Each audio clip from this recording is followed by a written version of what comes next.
Chers collègues, je suis très heureux de m'adresser à vous en ce début d'année et de vous présenter mes meilleurs vœux de santé, de bonheur et de satisfaction dans votre travail. Je tiens aussi à vous remercier chaleureusement pour votre professionnalisme et votre engagement au quotidien au service de nos patients, de nos résidents, de nos bénéficiaires et de leurs familles, et cela tout au long de l'année. 2022 a été une année de profonds bouleversements pour Orpea. La nouvelle équipe est désormais presque au complet.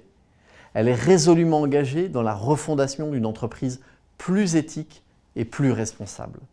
Notre projet met au cœur de nos priorités le soin et l'accompagnement des patients, des résidents et de leurs familles, ainsi que l'attention portée à nos collègues. 2023, c'est l'année de la refondation de notre entreprise. Une année qui permettra d'écrire ensemble une nouvelle page de notre histoire. En 2023, Orpea change, avec vous et pour vous. Avec vous, avec toute l'équipe d'Orpea, nous avons d'ores et déjà réalisé de réelles avancées sur les 6 derniers mois.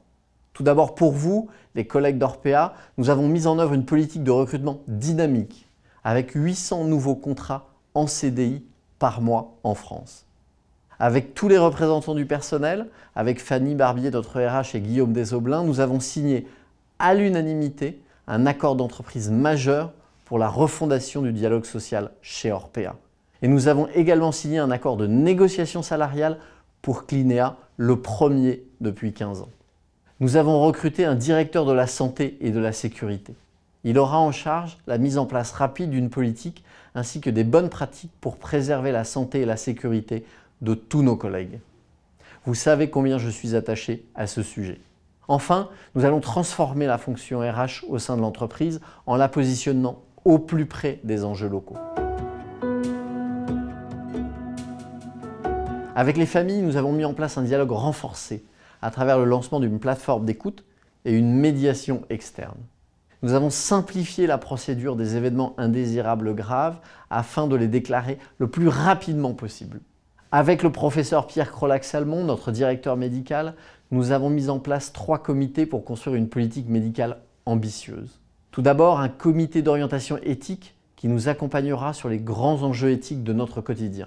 Un comité scientifique qui validera les nouveaux projets médicaux, les innovations et les partenariats de recherche. Un comité médical qui encadrera nos protocoles médicaux et nos bonnes pratiques dans nos établissements. Enfin, dès le début de cette année 2023, nous lançons avec vous la construction de notre raison d'être et de nos valeurs. Ce projet nous permettra de définir le sens que nous voulons donner collectivement à nos métiers et notre contribution à l'intérêt général ainsi que nos principes de comportement et d'action ensemble au quotidien. Nous poursuivrons la mise en place de notre plan de refondation. Avec vous, tous nos collègues, pour vous donner tous les moyens de bien faire votre métier, en sécurité et en préservant votre santé. Avec nos patients, nos résidents, nos bénéficiaires et leurs familles, pour encore mieux les soigner et accompagner leurs projets de vie. Avec la société pour avoir un impact économique et sociétal positif. Avec nos parties prenantes enfin, pour reconstruire un modèle d'entreprise transparent et performant. Vous le voyez, nous avançons à grands pas sur le chemin de la refondation. Je sais que je peux compter sur vous, vous pouvez compter sur moi. Je vous souhaite à vous et à tous ceux qui vous sont chers une très bonne et heureuse année 2023.